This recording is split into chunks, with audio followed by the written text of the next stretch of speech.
pessoal, estamos aqui para uma só conversa boa. E hoje a nossa conversa com certeza vai interessar para muita gente. A gente vai falar sobre filhos. Aliás, Vinícius de Moraes tinha um poema muito bonito que fala sobre filhos e tem uma frase que começa o poema que diz assim: filhos, filhos, melhor não tê-los. Mas se não os temos, como sabê-lo? Mas não é melhor. Filhos, filhos são maravilhosos. Eles fazem as coisas mais absurdas na vida. No próprio poema, o Vinícius de Moraes diz: eles bebem shampoo, eles fazem artimanhas, tem horas que enlouquecem qualquer pessoa, mas eles são maravilhosos. E muitas vezes a gente se vê diante de uma nova situação. Quando um filho vem ao mundo, você se vê ali com aquela criancinha que acabou de vir ao mundo e você não sabe o que fazer com aquele pacotinho para transformar num cidadão, numa pessoa de bem e, mais importante, numa pessoa feliz. Para falar sobre filhos, para falar sobre tantas coisas que envolvem o universo das crianças, eu tenho o prazer de receber aqui hoje a psicóloga Juliana Cunicata. A Juliana tem uma visão maravilhosa sobre o que é uma criação de filhos, sabe? E tem muita coisa que vai dar para a gente pensar muito, porque vem muito puxão de orelha por aí. Oi, Juliana, um prazer te receber aqui. Prazer todo meu. É uma delícia. A Juliana, eu vou contar um segredinho para vocês. Eu conheço a Juliana há um tempo aqui. Ela é essa moça bonita, né? Com esse sorriso maravilhoso. Mas o que ela tem guardado dentro dela, vocês não sabem. Tem uma voz que é uma coisa linda, maravilhosa. Pena que ela parou de cantar. Agora ela resolveu só clinicar, né? Mas também está fazendo isso muito bem e com muita propriedade. Obrigada. Bem, a gente falou dos filhos, que muita gente soubesse o trabalho que eles dão, pensaria 2, 3, 10, 20 vezes antes de colocar uma nova criaturinha no mundo, né? Como é que você vê hoje essa questão? Vale a pena nesse mundo que a gente vive? E diante da situação, você que lida tanto com esse universo dos distúrbios, dos problemas que as crianças trazem, vale a pena ter filho hoje? Vai depender. Porque é muito particular, né? O vale a pena ou não. E aí, como qualquer coisa que a gente escolhe fazer, é importante que eu saiba o que eu estou escolhendo. Então, se eu vou mudar de cidade, eu pesquiso essa outra cidade. Se eu vou mudar de ramo de atuação, eu pesquiso. Filho, não? A gente só pensa, eu quero. Tá, mas eu estou preparado? Né? Eu tenho noção do que vai ser? E as crianças, elas aprendem do que elas veem, não do que a gente fala. Então, eu sou uma pessoa que eu vejo que eu tenho capacidade, ou que eu estou num lugar que eu quero alguém que copie as coisas que eu estou fazendo, o jeito que eu falo, o que eu faço, o que eu como. Então, as pessoas precisam se perguntar. E daí isso é muito particular. Então, vale a pena ou não? É uma coisa que precisa, de fato, de parar e pensar, né? O casal, se realmente tem sentido nesse momento, ou qual que é o nosso objetivo. Mas eu quero muito, eu sempre tive o sonho de... Tá, mas aí, para sempre você vai ficar a partir do que você quer, com essa visão super centrada em si? Você tem condição emocional, financeira, né? Tem suporte, você tem uma rede de apoio, não tem, porque tudo isso vai contar. Mas é que não acontece isso com 99% das pessoas, né? Mas devia. Deveria, isso é o ideal, né? Mas diante da realidade hoje, que as pessoas têm filhos, né? Muitas vezes despreparados, baseados só na vontade de ter filhos, ou às vezes não muitas vezes aconteceu, né? Acontecimentos aleatórios colocam filhos no mundo, né? De repente, então, aleatório, né? Não é um tropicão. Né? De repente, não é um tropicão, mas quase que, em alguns casos, sim, são acidentes de percurso, digamos assim, né? Ainda assim, eu tenho 9 meses para me preparar, né? Então, por mais que aconteceu, não era algo programado, ainda assim, eu vou ter alguns bons meses para eu me debruçar sobre isso, entender E você acha que é suficiente esse tempo para você ter essa preparação? Porque na hora que o bebê chega, que você pega nos braços aquele pequenininho, aquele pacotinho, e você fala assim, e agora? O que eu faço com isso? Né? Porque é um aprendizado diário. Sim. Ser mãe, ser pai... Tá todo mundo sendo ali mãe, pai, filho pela primeira vez. Pela primeira vez, Aham. né? Mesmo que mesmo que você já tenha 10 filhos, cada um é único. Porque cada os um filhos é não uma têm nova. os mesmos pais. É, Então, cada pode vez. ter criação de gêmeos. Não vai Pra ser a cada mesma um mãe é e não um- vai ser o mesmo Para pai. cada um é diferente, né? Exato. E então, como é que você faz quando você se vê diante de uma situação em que você está aprendendo, né? Você está sendo pai ali. Como é que você faz? Como é que é esse jogo de aprendizado aí? Essa troca de experiência? Porque muitas vezes, vamos dizer, no casal, o casal não tem nem ainda a estrutura emocional deles como casal. Como é que eles vão passar isso para essa criança que está chegando agora? Não vão. Por isso que a gente tem que se preparar antes. Eu não tenho como dar alguma coisa que eu não tenho. Isso para tudo. Então, eu não tenho como dar carinho se eu não tenho. Eu não tenho como dar amor se eu não tenho. Então, vai ter falhas. Mas eu acho que todo mundo precisa entender e ficar em paz de que os pais vão traumatizar. Porque traumatiza pelo que faz e pelo que deixa de fazer. Você traumatiza porque você não comprou uma coisa e você traumatiza porque você falou. E é importante. Não tem como. Se fosse possível criar uma pessoa sem nenhum trauma, seria uma pessoa extremamente inábil, que não ia conseguir viver dentro de uma sociedade. Então, é importante também. Mas eu preciso entender tudo isso para eu ficar em paz.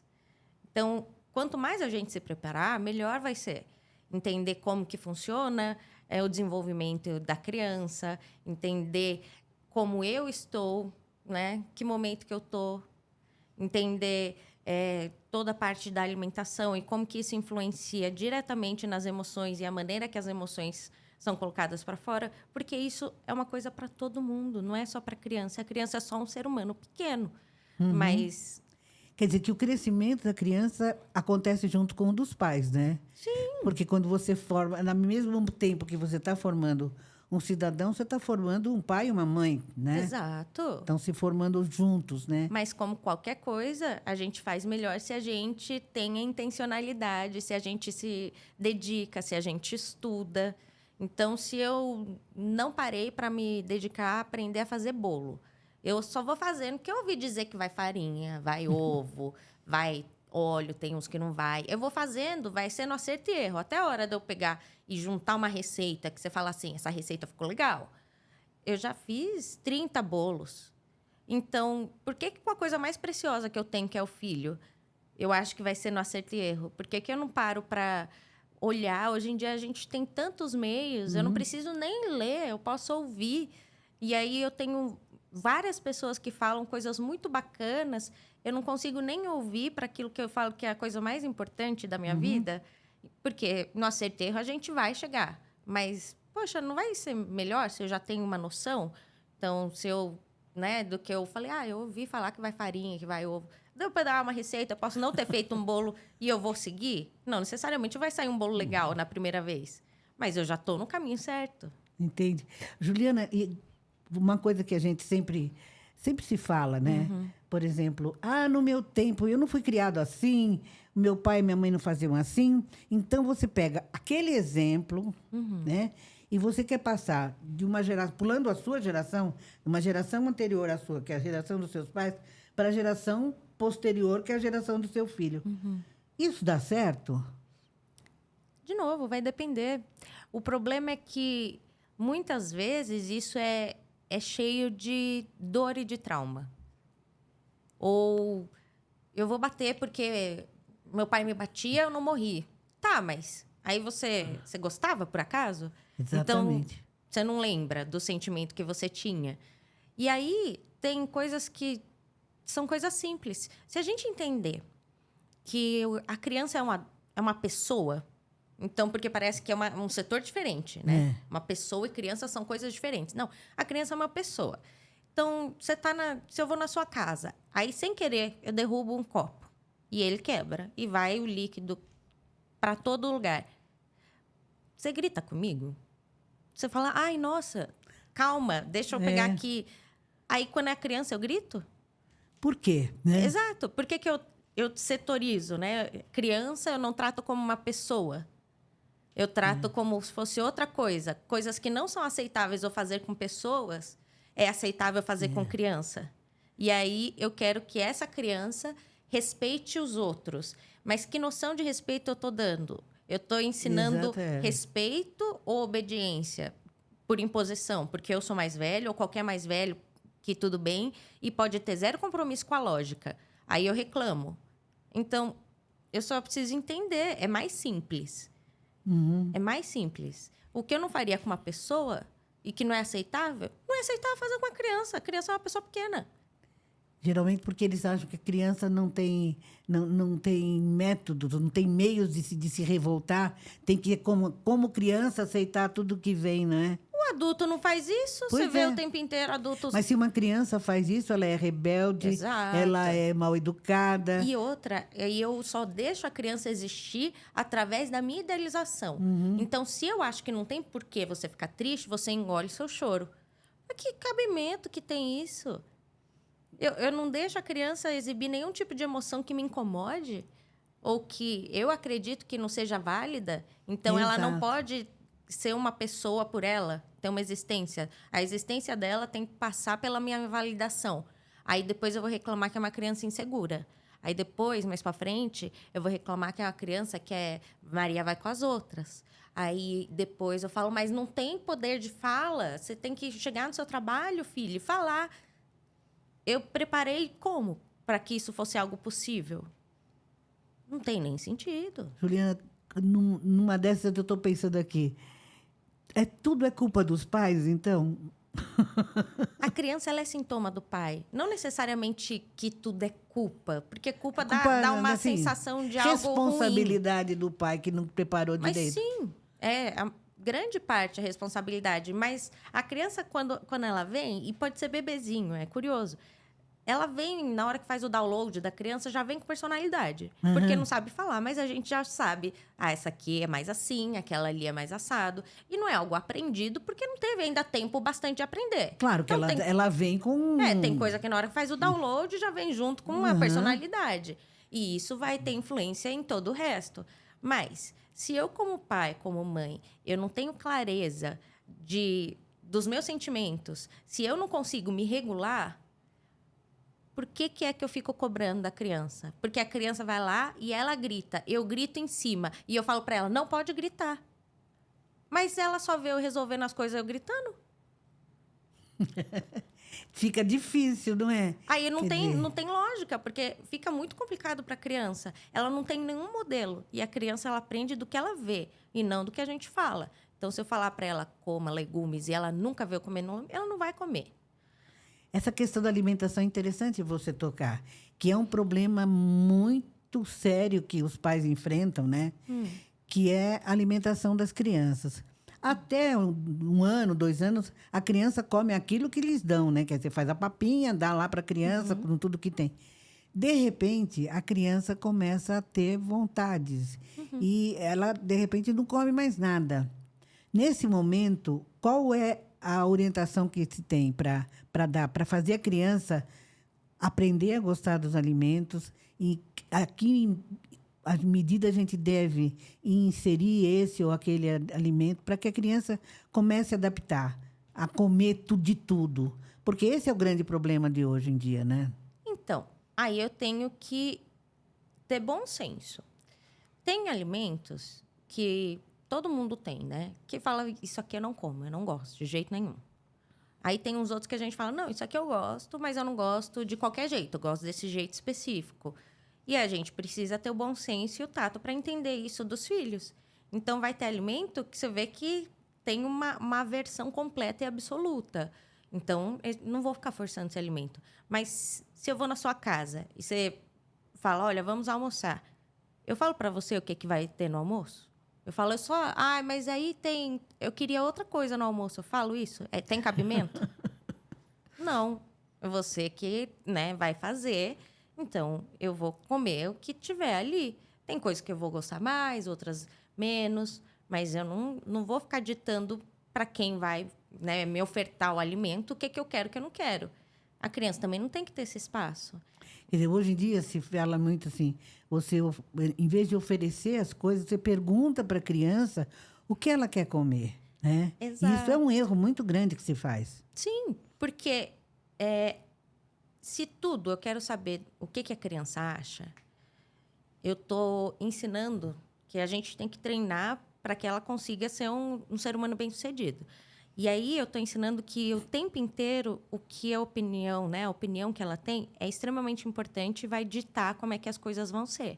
E não é assim, né? O mundo não é assim. Tem momentos que a sua opinião vai ser importante. Tem outros que você pode estar até certo, mas você vai ter que ficar quieto. E não vai poder ficar revoltado porque você está certo. Não, porque você vai se inserir numa sociedade. Então, vai ter momentos que é diferente. Eu falar, olha, né, final de semana, o que a gente vai fazer? Que realmente eu estou perguntando o que vai fazer, porque me interessa. Vamos decidir juntos o que a gente vai comer. Aí chega todo dia, você quer almoçar o quê? Eu quero nuggets. Não tem, hoje tem lasanha. Por que é que eu perguntei? É verdade. É bem interessante isso, né? Se não vai... Eu não vou ter a disponibilidade de fazer o que a criança quer. Eu já tenho outra coisa que eu fiz. Por que eu estou perguntando o que quer comer? Ou eu estou todo dia perguntando o que você quer comer e eu vou fazer de acordo. Aí depois eu vou reclamar. Porque quando tem outra coisa, não quer comer. Pensa num adulto. Se tivesse essa condição de todo dia você ligar para alguém como se fosse um hotel. Falar, hoje eu quero comer tal e tal coisa. No dia que tivesse alguma coisa que você não queria, você ia comer? Não. Você ia falar, não, eu não quero isso. Você ia querer ligar lá e vai falar, não, eu quero outra coisa. E eu ensino que é assim todos os dias. Aí depois eu reclamo. É verdade, né? Então, em que medida, em que momento, melhor dizendo, a gente começa a mudar? Vamos dizer que numa casa virou essa bagunça. A criança está lá decidindo, hoje eu quero comer nuggets, amanhã eu quero batata frita. Sabe, é ela que resolve, né? Como é que você reverte isso? Então, Quando a coisa já está degringolada desse jeito. O retrabalho é sempre mais difícil que o trabalho, em qualquer situação. E aí eu tenho que entender que vai ser mais difícil. E eu tenho que aguentar. Então, eu, como, né, figura parental, como a pessoa responsável por aquela pessoinha, eu vou falar, então tá, agora vai ser diferente. A gente vai fazer de tal jeito. Mas eu não quero. Tudo bem. Eu odeio você. Tá. Porque se eu também estou sempre baseada, se a minha criança vai gostar de mim ou não, tá faltando amor pela criança. É muito amor próprio. Por que hoje os pais têm tanto medo de serem mal amados pelos filhos? Eu vejo isso. Tanto o pai fala, será que você me ama, filho? Será que o meu filho, se eu fizer isso, ele não vai gostar de mim? Por que isso? São traumas geracionais, né? Então, assim, a gente tem uma época em que os pais eram extremamente autoritários, austeros. E eu falo, você não abre a boca, você não tem direito de existir. Exatamente. Você tem que obedecer. Que se você não obedecer exatamente da forma que eu acredito que você deva fazer, ou se você demonstrar qualquer tipo de emoção que eu não concorde, você vai ser severamente penalizado. E aí eu tenho essa geração que acredita que respeito é sinônimo de obediência. Aí eu tenho uma turma toda, uma geração toda que ela cresce oprimida e sem achar que tem poder de voz para qualquer coisa. E aí essa geração também é aquela que entrou na firma e era bonito ter um registro na carteira, porque eu aguentei tudo isso e eu estou no mesmo lugar. Aí os filhos dessa geração vão ser criados de outra maneira, porque esses pais falam, não, mas era horrível, eu apanhava muito, sem necessidade, era culpa minha, eu apanhava, não era também. Eu vou fazer diferente. Eu vou dar mais liberdade para o meu filho. Nisso, eu crio uma geração que tem mais liberdade, mas ainda está tentando achar a liberdade de... É meu filho, é meu amigo, então eu tenho uma dificuldade de lidar com as emoções muito grande, porque ninguém ensinou. Uhum. Simples assim. Era sempre engole o choro e, tipo, não demonstre nada que eu não queira. Então, tem essa geração que tem dificuldade de lidar com as emoções. E aí, se eu não fiz isso muitas vezes, eu não faço isso muito bem. Então, eu vou ter muitos momentos de explosão. Então, fica bravo, fica muito bravo. E, às vezes, passa do limite. Depois, os pais, putz, eu passei do limite. Mas é porque não consegue controlar. Porque eu não tenho familiaridade com aquilo. Aí eu tenho essa geração que tem esses filhos que são criados diferente, tendo muito mais acesso por conta de tempo de mundo, tendo muito mais acesso, mas tendo também pais que estão tentando achar esse equilíbrio. E aí, essa geração hoje tem os filhos. E esses filhos, de novo, a turma, eu vou tentar fazer diferente e ajustar melhor do que meus pais fizeram. Então, eu vou dar tudo para os meus filhos o que eu não tive. E não funciona. Porque aí eu estou desconsiderando a criança que existe e eu estou cuidando De mim, de né? mim, criança. Então, Exato. eu preciso ver o que essa criança precisa, independente de mim. E aí fica muito importante os filhos gostarem de mim. Porque meus pais não se importavam. Eles queriam que fizesse e não se importava se eu gostava ou não. E aí, para mim, me interessa muito. Mas o pai não tem essa função. Ele tem a função de fazer o que é melhor para o filho. Porque o filho não sabe. Né? Um medo de ser rejeitado, né? Exato. Esse medo de rejeição. Porque se a gente não trata os nossos traumas, ele vira o nosso destino. Exatamente, né? Então, aí, muito importante que os filhos gostem de mim. Ai, mas a criança é muito manipuladora, é da natureza. Porque se a gente não entende onde eu posso ter benefício, a gente não sobrevive. A natureza é assim. Então, tem várias coisas assim. Não significa que não, a criança manipula porque é ruim. Não, é só porque é uma coisa natural. Todo mundo faz criança, isso. né? Depois a gente vai entendendo o que é aceitável não socialmente. Mas é uma coisa que já vem por conta de instinto de sobrevivência. Então, até que ponto eu estou disposto a ser uma pessoa ruim perante o olhar do meu filho, mas porque eu sei o que vai ser melhor. Eu até brinco que se criar direito, o filho vai gostar de você com 30. Porque até lá vai estar falando mal para os amigos, vai estar falando mal para a mãe dos amigos, falando, a sua mãe é muito mais legal do que a minha. Porque não é a sua função ser legal. E a mãe vai sofrer, né? Porque vai ficar Mas vai achando, sofrer por quê? Sabe, Então, mas pior que o cavalo do bandido, né? Então, mas se o preço, né, de eu criar um filho bem e saber que ter uma tranquilidade, né, uma segurança maior de que ele vai conseguir sobreviver bem no mundo, na sociedade, é que ele não vai me amar acima de tudo, tá barato. Não é melhor? Do que eu falar, não, ele me ama acima de tudo, mas eu tenho uma insegurança muito grande dele ter a possibilidade de ter uma vida legal, de prosperar. Uhum. Outro dia eu vi um vídeo, Juliana, muito interessante. Eu até ia comentar com você isso. Era um pai que estava com um filho num shopping e, de repente, o filho queria qualquer coisa, ele negou para o filho e a criança se atirou no chão e começou a se debater. Aquela coisa que a gente já cansou de ver por aí, né? Criança tendo chilique porque queria alguma coisa. Eu achei a atitude E a gente vê adulto também o tempo inteiro. Gritando no mercado porque furou a fila, que é a mesma coisa. Aí eu sei que o pai teve uma atitude, eu achei excelente. O menino estava lá se debatendo, o pai deitou do lado dele e começou a se debater também. Aí o menino levantou, muito sem graça, né? Porque passou uma vergonha danada, e aí se acalmou, né? Eu achei a atitude desse pai extremamente inteligente, né? Porque ele cortou realmente o escândalo, né? Sim. E não teve medo de passar vergonha. Quem passou vergonha foi a criança, né? Sim. Porque a criança sempre espera que a atitude dela, eu acho, né?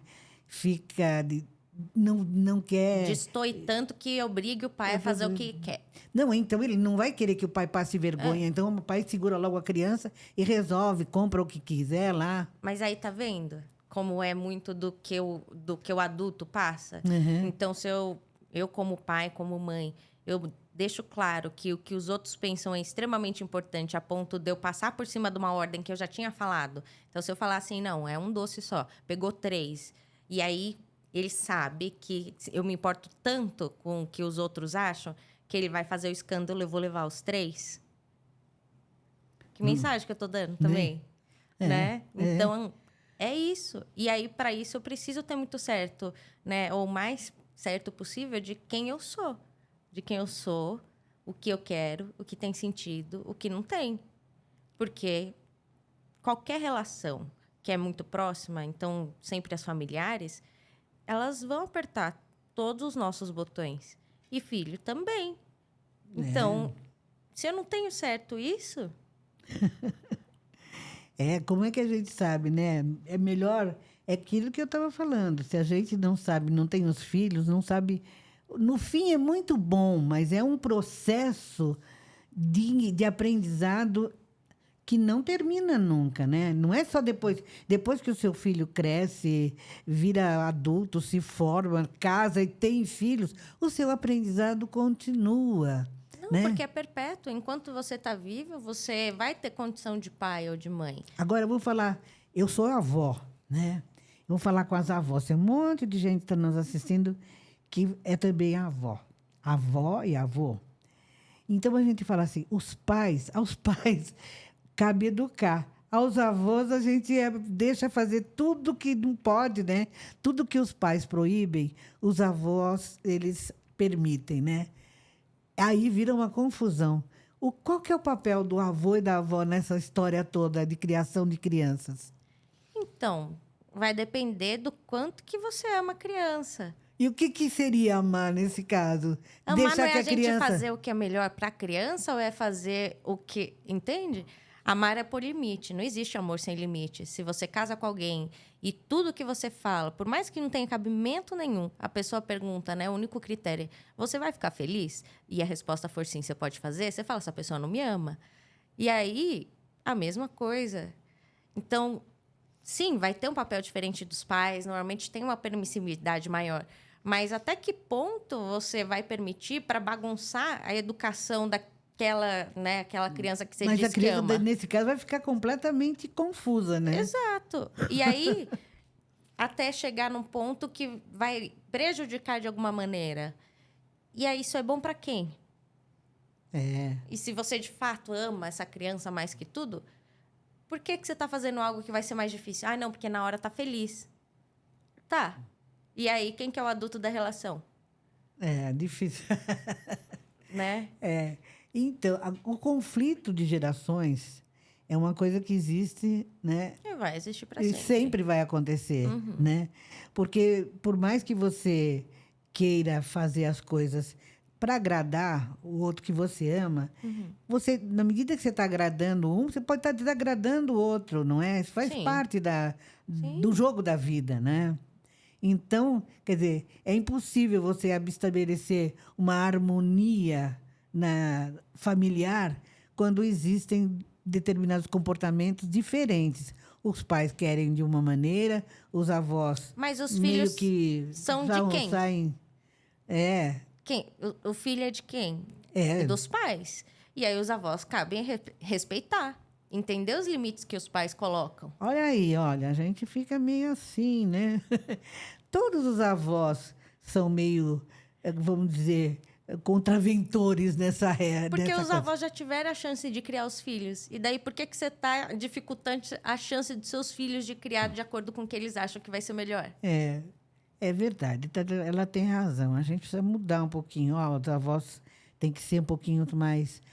Não é ser rígido, né, Juliana? Não tem a ver com ser rígido. Mas, assim, se os pais colocam uma regra... Você tem que respeitar. Eu vou respeitar. Né? Então, pensa. Vamos colocar um cenário esdrúxulo. Mas vamos dizer que não é um filho, é um cachorro, tá?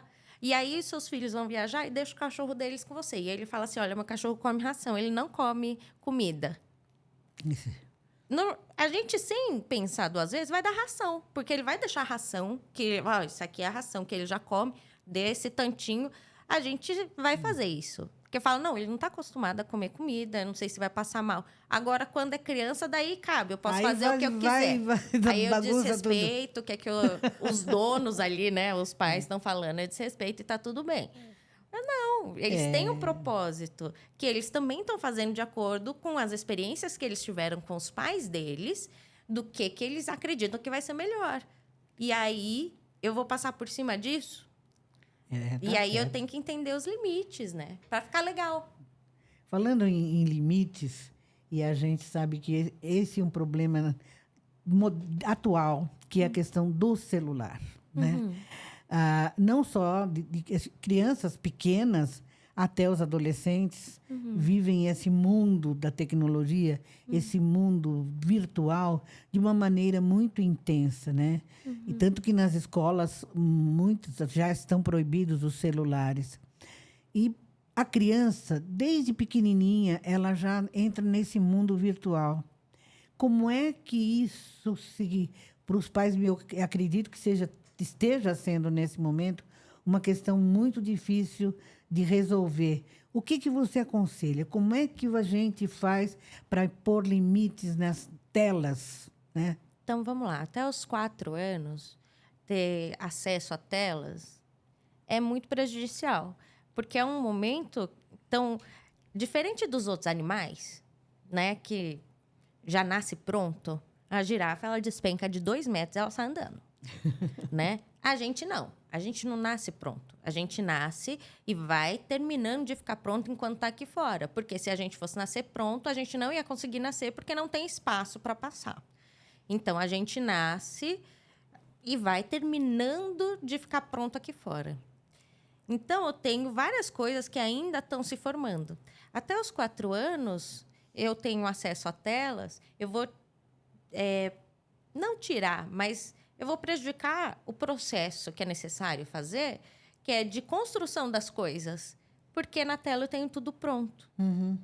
E aí eu vou tirar a possibilidade dessa criança de construir isso, de ter isso bacana. Que mais para frente pode ter um prejuízo. Pode não ter? Pode não ter. Mas qual que é a necessidade de criança ter tela?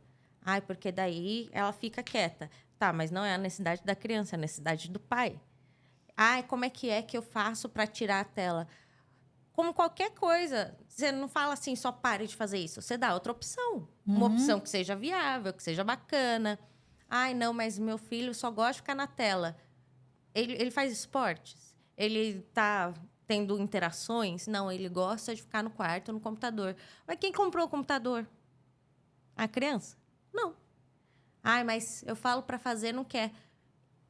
Até a determinada idade, de novo, a gente, como sendo responsável, eu sei o que é melhor, não é a criança. Não vai tudo o que a criança quer. Não, eu sei o que é melhor. Então, é importante, sim, que vá fazer atividade física, porque a gente tem ali toda a infância e adolescência, coisas que vão ficar para o resto da vida. Então, o tônus muscular da criança e do adolescente fica totalmente diferente, ou a consciência corporal. E tudo isso são coisas que ajudam durante a vida grandemente. Porque se eu tenho uma consciência corporal grande, eu provavelmente vou ter também muito mais noção de espaço, porque eu tenho uma noção, né, do espaço que eu tomo dentro do mundo. Então, todas essas coisas são importantíssimas. Não adianta eu falar assim, eu vou tirar a tela, eu não vou dar nenhuma outra opção. E vou ficar na minha tela, né? Que é pior, né? Que também não tem nenhum sentido. Eu reclamo do meu filho e eu tô aqui, né? Exato. Eu até vi um vídeo engraçado esses tempos que era isso. O pai estava na sala, 3 filhos, aí ele, aqui, olha, essa geração, filmando. Tudo aqui, todo mundo no celular. Ninguém vai brincar, ninguém vai fazer nada. O filho vira para ele e fala, aí, você tá com um tijolo na mão, né? Né? Então, é isso. Eu preciso dar outras oportunidades e coisas que vão substituir para não criar essa dependência muito grande. Porque senão o problema disso é que a formação das crianças e adolescentes é que elas entendem que elas existem se elas existem no digital. Então, antes não tinha isso. Era quem você encontrava na escola, era quem você falava no telefone. Aí vocês marcavam que ia se encontrar tal dia, tal hora. Ninguém precisava ficar o tempo inteiro checando. tal dia e tal hora estava todo mundo lá. Exato.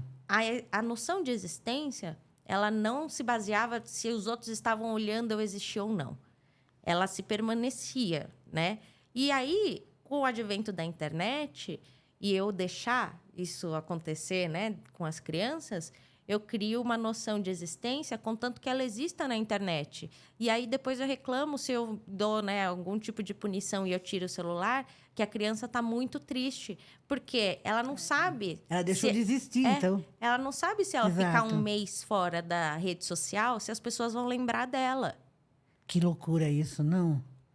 Que loucura isso, né? É só, como tudo, é causa e Eu acho que resultado. agora é uma questão de você reaprender a viver de uma forma mais saudável, né? Porque a gente viveu sem celular, né? Mas aí eu preciso estar disposta a entender a realidade que não foi a realidade que eu existi. Uhum. Porque daí, eu como pai, como mãe, eu falo, mas eu não tinha nada disso, eu era feliz. Exato, mas você não sabe como é que é. Então, a gente nunca, de fato, vai saber. Certo. Mas precisa fazer um esforço para entender do porquê que é tão importante. E aí, se eu entendi, eu consigo achar uma solução para aquilo. Tem. Se eu não entendi, não vou. Eu vou estar só oprimindo de acordo com o que eu sinto. E desconsiderando o que aquela pessoa sente. Escuta, Juliana, deixa eu te perguntar uma coisa. Antigamente, bom, no meu tempo, meu tempo é hoje, eu sempre falo meu tempo. Meu tempo é hoje, né? Mas, há algum tempo atrás, os psicólogos eram procurados em casos bem difíceis e mais extremos, assim, quando realmente a criança, o adolescente, o adulto, estava com problemas que eram difíceis de ser tratados na medicina convencional e ninguém queria procurar um psicólogo, parecia assim o fim do mundo, né? E hoje o que a gente vê é que no mundo da criança o psicólogo passou a fazer parte, quase que uma necessidade para que a criança possa conviver nesse mundo todo, né? Você percebe isso também? Hoje em dia, a frequência de pessoas que procuram as terapias é muito grande, porque, vamos dizer, todo mundo desconcerta tudo e vocês têm que ir lá para colocar as peças todas no lugar de novo? Eu acho que não só de criança, mas de todo mundo. De todo porque o ser humano é o único animal que ele criou uma maneira de vida que é totalmente insalubre para ele. Então, sim, todo mundo vai estar dentro do desequilíbrio, porque a gente fez com que isso acontecesse. Então, e assim, em todos os aspectos. Alimentação.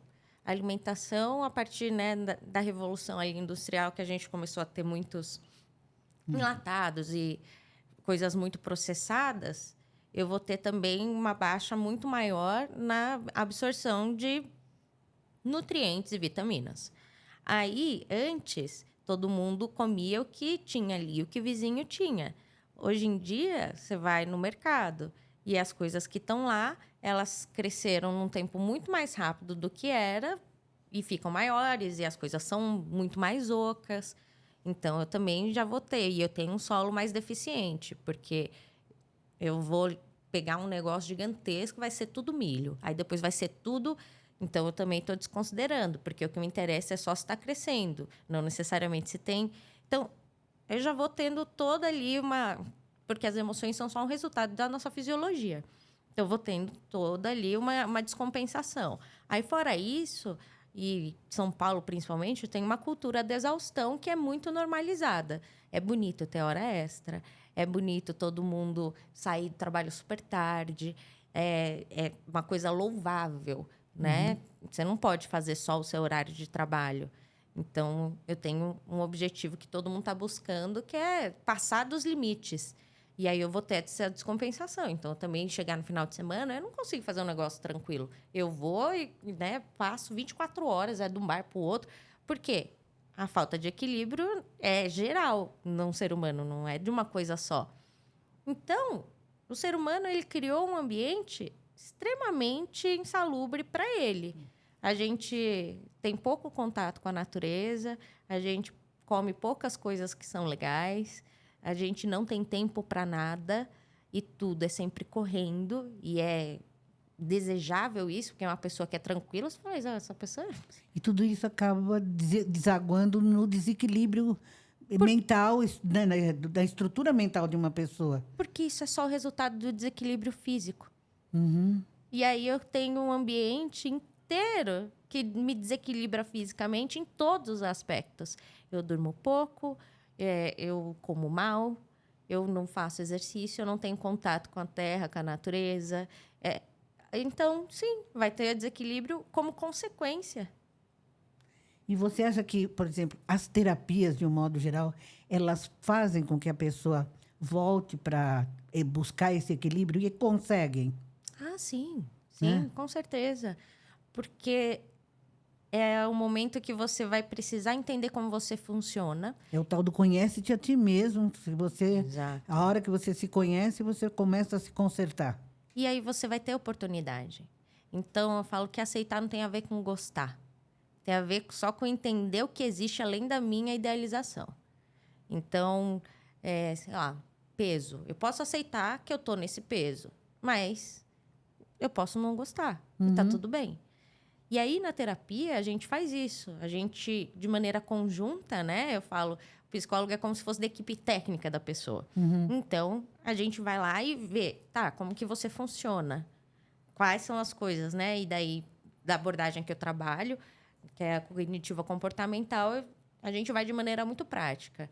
Então, como que é o seu dia a dia, de maneira detalhada? O que é que você come, que hora você acorda, o que é que você faz?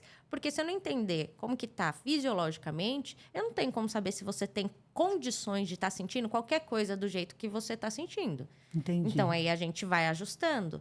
E aí, nesse período, vai fazer o quê? A gente vai entender como você funciona, quais ferramentas que você já tem que a gente precisa melhorar, quais que você não tem que a gente vai desenvolver, e você vai entender... Eu falo, meu paciente vai saber tudo o que eu sei.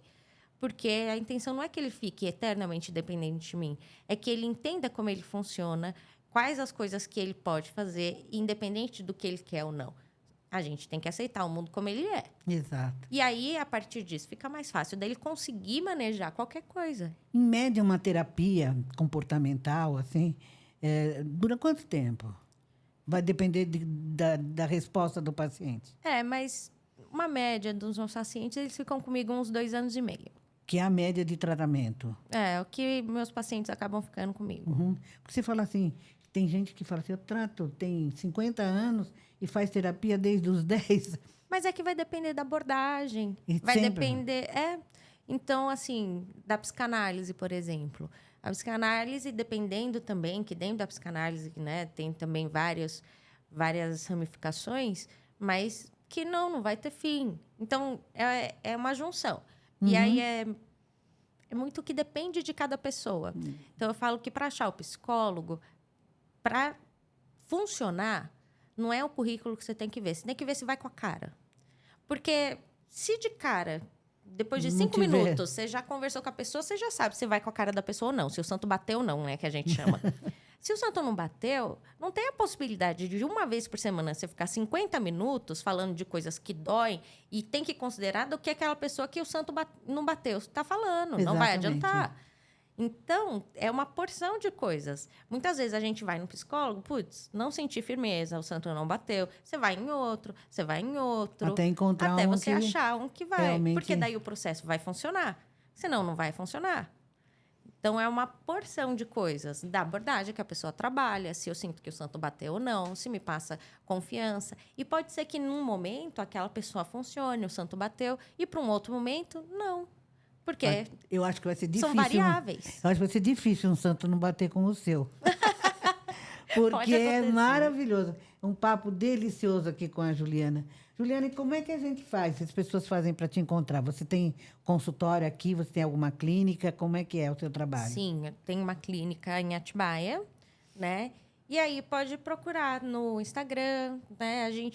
Eu tenho a minha conta profissional e a da clínica. Então, a clínica é CSMI, que é Centro de Saúde Mental Integrado. E aí tá no Instagram, Clínica CSMI. E aí a psicóloga Juliana Cunicata também. E lá tem todos os contatos. Tá bom, olha, Vocês viram que é um papo muito bom? Tem puxãozinho de orelha, que é bom a gente saber, né, o que a gente faz errado também. Afinal de contas, a gente não é uma receita pronta de Mas bolo, é um lugar né? de amor, né? Não é? Porque amor precisa de limites. Exato. Então, por mais que tenha puxão de orelha, aqui muitas vezes tem, mas é sempre de um lugar de amor, né? De acolhimento. Então, é isso que é importante, assim. Porque também a gente não vai escutar de uma pessoa que não dá acolhimento pra gente. Então, e é sempre do que é possível. Eu falo, todo mundo está sempre fazendo o melhor que pode. Então, vai ser sempre do que é possível para a pessoa naquele momento. E tem coisas que a gente sabe que precisa fazer A, mas naquele momento eu não consigo. Eu só vou conseguir fazer B. Então, tá bom. O B vai ser o bastante. Tá vendo? Olha que papo gostoso, que conversa boa. Eu quero agradecer muito a sua presença aqui, a sua boa vontade de vir conversar com a gente aqui. Eu que agradeço. Um prazer enorme te rever, que fazia tempo que eu não via a Juliana. Muito. Né? E olha, foi um prazer muito grande, uma conversa muito boa. E não vai ficar só nessa, a gente vai voltar a conversar novamente, falar de terapias, falar de crianças, falar de adultos, falar do ajuste ou dos desajustes que a vida oferece para a gente, não é? E a gente está aí para isso, tentar, não consertar, mas tentar dar alguns instrumentos para que a própria pessoa escolha o seu próprio caminho, né? É, tá. Muito obrigada Eu mais que uma agradeço. vez. E até a semana, se Deus quiser.